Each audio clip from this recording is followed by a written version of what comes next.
and welcome. Baruch atah Adonai Eloheinu melech haolam asher kitshanu b'mitzvotav v'tzivanu la'asok b'divrei Torah. Amen. And as I mentioned yesterday, the material we're dealing with now is almost on the level of Talmudic study. That is because it's an intense analysis of the material.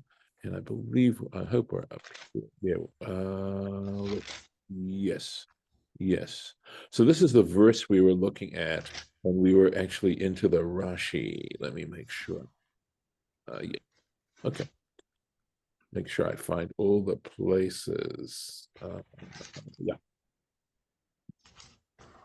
Okay. I think we actually, we did this little piece yesterday, so we are here. V'hanefesh asher tochal basar, and as for the soul which consumes meat, mizevach hashlamim, from the shlamim offerings. So this is now, remember, meat that's dedicated to the altar for service to God. Asher la Hashem, which is to God. V'tum'ato alav, and his impurity is upon him, upon the soul. And that soul will be cut off from its people. Okay, so one thing quickly. Sorry. I'm gonna just make sure everything's set here. All right, let's take a look now. Find the place. Right. So we're on to the Rashi here, the Tumato Alav. And as I mentioned yesterday, I really struggled to get a sense of what was going on. And here's the part that I needed to realize. And it's something that I realized before. So when here the notice that the Torah is simply saying the punishment for someone who commits this transgression. But the way of the Torah is to give the prohibition separately from the punishment. In other words, this is saying a soul who eats it. It doesn't say the soul isn't permitted to do it. It just simply says the soul who eats it. And that statement of the prohibition is known as an azhara, That's the Hebrew term for it. And in a way, it means a warning. In other words, it's only fair to tell a person, you're not allowed to do this before you mention what punishment a person gets for it. Because there is a possibility that a person might say, well, fine, so I'll take the punishment. But you want to additionally, or certainly, or let's say initially, tell a person that God should tell a person, this is a mitzvah. It's a mitzvah lo ta'aseh. It's a negative commandment. I'm asking you not to do this. And not just asking you, I'm commanding you as the divine ruler of the sovereign of the universe, not to do this thing. And what are the consequences? There are two separate things. And that's the issue that Rashi's getting into. And that's what I had to realize before I could really make sense of this Rashi that we're about to do. So with that in mind, let's plunge into this. So the tumato alav, with his impurity is upon him. So he's in a state of impurity. And this is from a tractate, Zvachim, in the Talmud, page 43. And also the wonderful and amazing analysis, this midrashic analysis of the book of Leviticus called Torah Kohanim. So, betumat haguf haktuv medaber. Scripture is talking about the bodily, that is the personal impurity of the person. Sorry about the circumlocution, right? Scripture is talking about this person's impurity. Aval tahor, as contrasted with a person who is tahor, who is pure, she'achal et hatameh, who ate something that was impure. So, in other words, if this sacrifice, through some accident or other, wound up being impure, and a person who was pure ate of that sacrifice, right? That's a different issue. Eino anush karet. While you're prohibited from doing that, right, the punishment is not karet. It's not what is translated as excision, being cut off. Again, just to remind you, this is a divine punishment called karet, and there have been attempts to understand what that exactly means in practical terms. So, ela azharat v'habasar, but the azhara, right? The prohibition, v'habasar, here we go, the flesh asher yiga b'chol tameh, any meat which comes into contact with anything that is impure. There's the azhara, right? That's the prohibition, right? Let's see, the gomer, etc., which we're going to come across in verse, well, or was in verse 19. Let's see, we already came across it back there. V'azarat tameh she'achal et hatahor, but the specific prohibition of a person who is tameh, who is impure, who ate the pure sacrifice, right, which is what we just read about, right, the punishment, einam meforeshet b'Torah.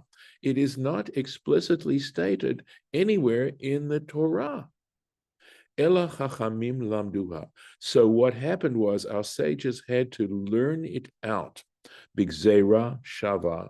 They had to learn it out by way of an analogy. All right.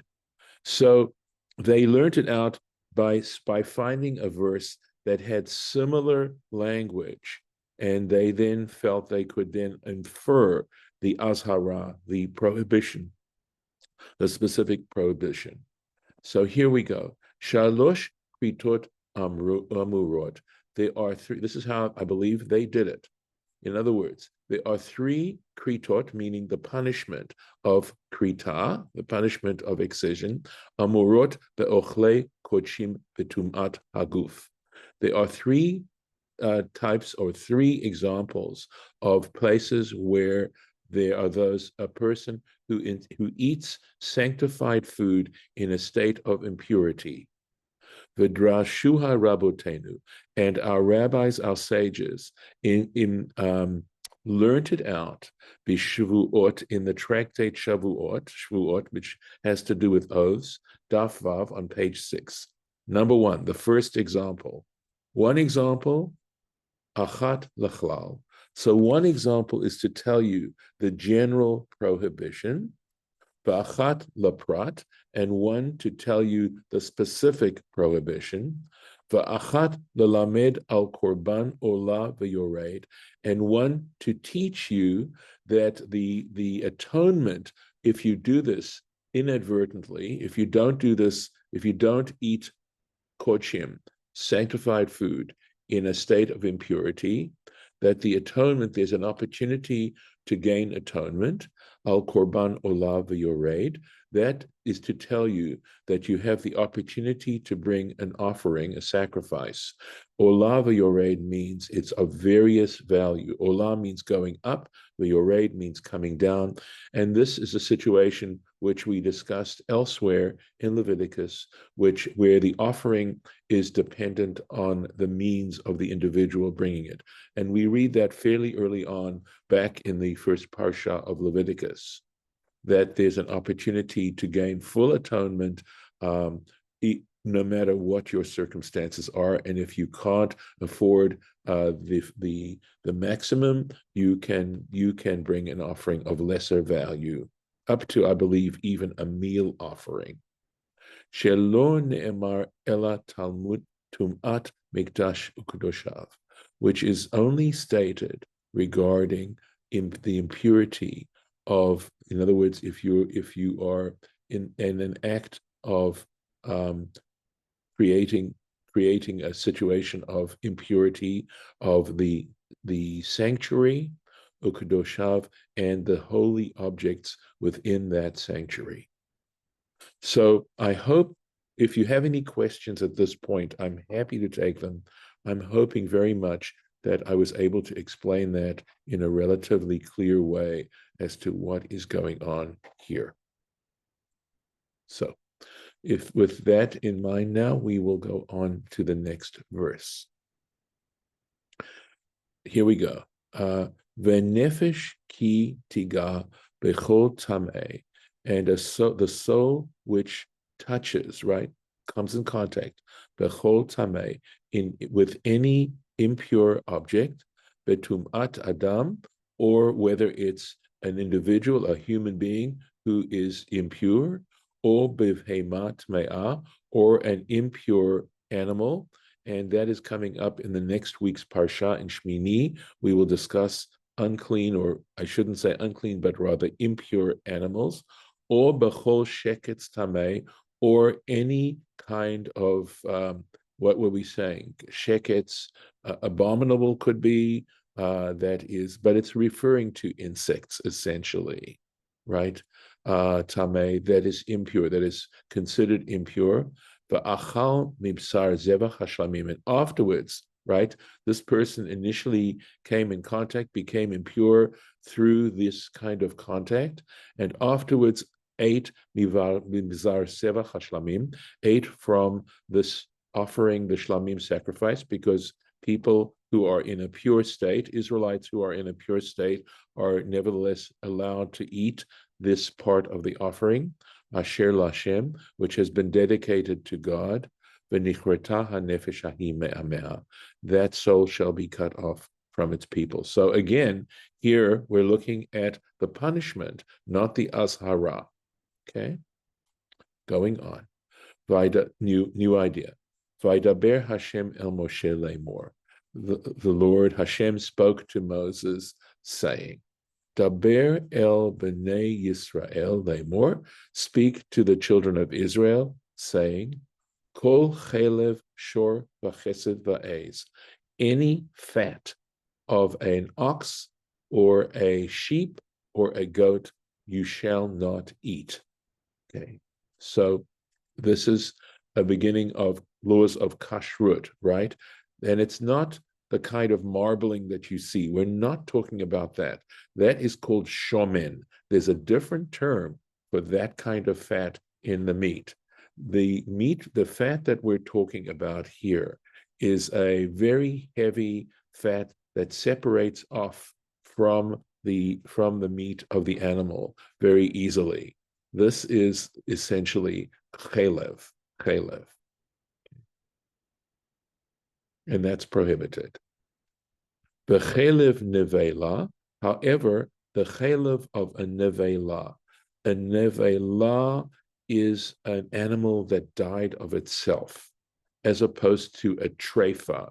There are many people who've heard, or Jewish people who are familiar with the word treif. The word treifa literally means torn, and that refers to an animal that was not slaughtered in a traditional way.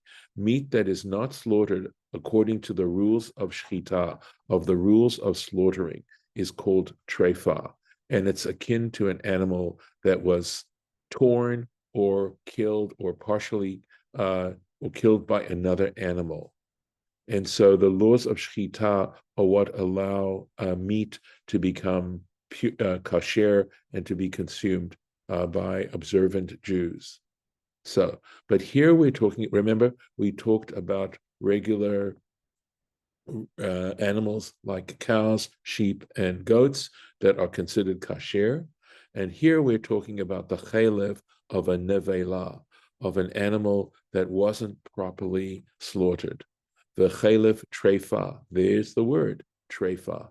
So neveila is an animal that died of its own, not necessarily because it was attacked or killed, but rather died. And the chelev of a treifa, ye'aseh lechol melacha. That can be used, right? That can be used for any kind of work, meaning like if you want to make tallow candles or things like that, stuff where they would use animal fat for fuel probably, right? Va'achol, however, V'achol lo tuchluhu. However, you are not allowed to eat it. And it would seem to me that the reason why the Torah is saying that, because we're not allowed to eat animals that are neveila or treifa. They are forbidden for consumption, right? Nevertheless, because the fat is allowed to be for personal use, you might think you're allowed to eat it as well. And the answer is no. You can only purpose it for as I said, for fuel or whatever it is that you might use it for. Working leather would possibly be a thing too. Might be Working, another thing, right? yeah. I was thinking that you could use it as an oil, as Mm, to you could use it as a lubricant as well, right? yeah. So here we Yep. go. Rashi. Ye'aseh.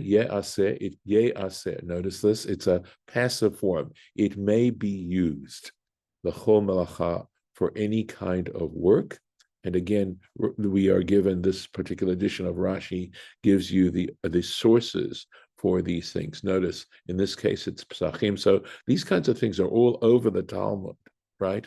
However, they're there in Torah Kohanim, in the Midrash, on this halachic Midrash on the book of Leviticus, and which is done according to the verses. It's ordered according to the verses. Ba velimed al hachelev, right? It comes to teach you, this verse comes to teach you regarding this fat, she'eino metame tumat neveilot. Interestingly enough, a neveila actually causes impurity if you consume it, possibly, well, in this case, even though you are in touch with it, right? So he's saying the implication of this is that it doesn't render a person tameh. And as we learn more and more about these particular subjects, you'll find that a neveila is something that renders a person impure. Okay? Va'achol lo tochelu, however, you are forbidden from consuming it. And this is from a tractate called Chulin. And the tractate Chulin deals with meat that can be consumed that is not sacrificial meat. So the laws of kashrut, the laws of shchita, the laws of how meat is prepared for regular consumption are found in this particular tractate. Okay? So, Amra Torah.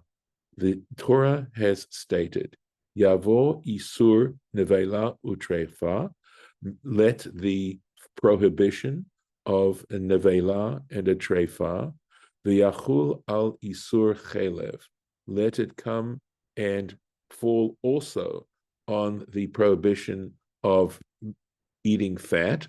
We know that when it comes to kosher animals, eating the fat is forbidden.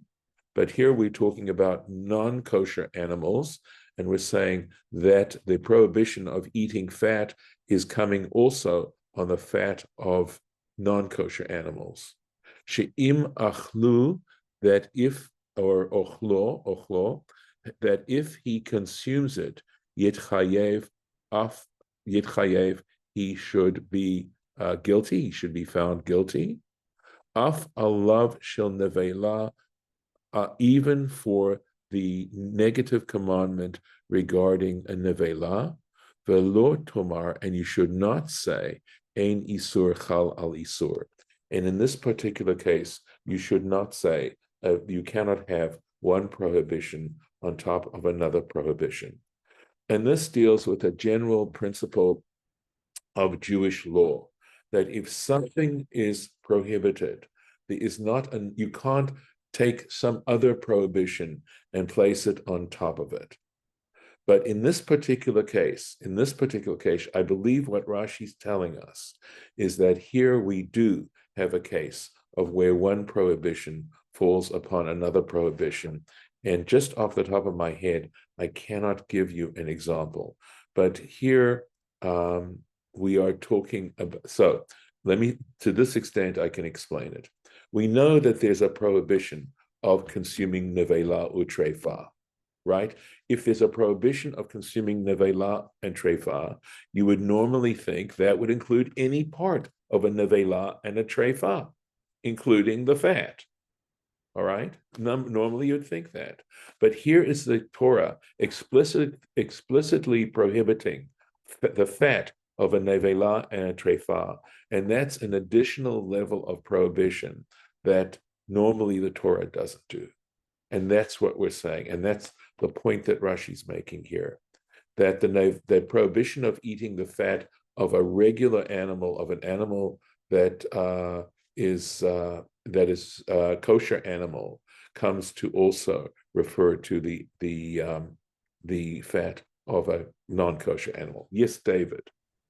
But why? I mean, why do you have to go to that second level? Because as you already pointed out, you can't eat, you can't eat the treifa or you can't anyway. So why do you need it? Yeah. So what do you need the second prohibition for? Because you could think that since you're allowed to use the fat for your own purpose, which you're not allowed to do with the fat of a regular kosher animal, right?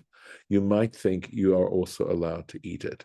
That since the Torah has already made an exception of the fat of a treifa or neveila, as opposed to the fat of a kosher animal, that exception applies also to the fact that the Torah prohibited you to eat and consume the fat of a kosher animal.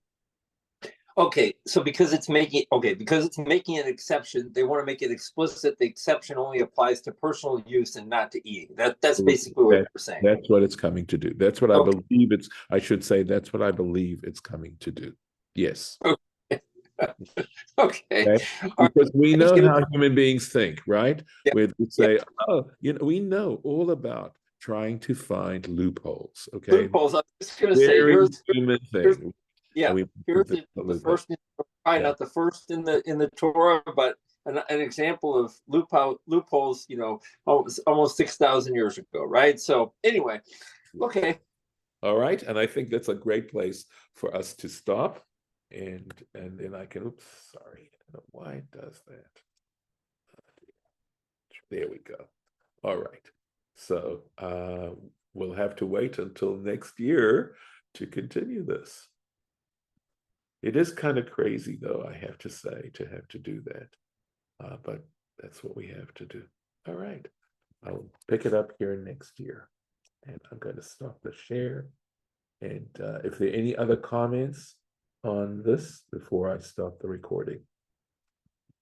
Okay. Was this very confusing, or did you feel comfortable? All right. It was fairly straightforward. Kathy, thank you. I believe you were saying it was relatively straightforward. Okay. Very good. Yes. Okay, terrific. Where did this come from? What is a grivinus? I used to eat grivinus all the time. Yes. My Bubba would make it. Yes, right. So for That's those, fat. okay, for those of, yes. So remember, Harlan, I said, first of all, what fat does this come from? What animal does it come from?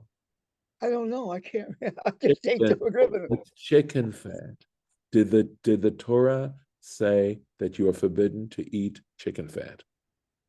Or did the Torah just say cow, cattle, or sheep, or goats? Is that what it prohibited? Okay, so that's number one. And the fat of the chicken is not considered chalev. All right, birds, chalev. All right.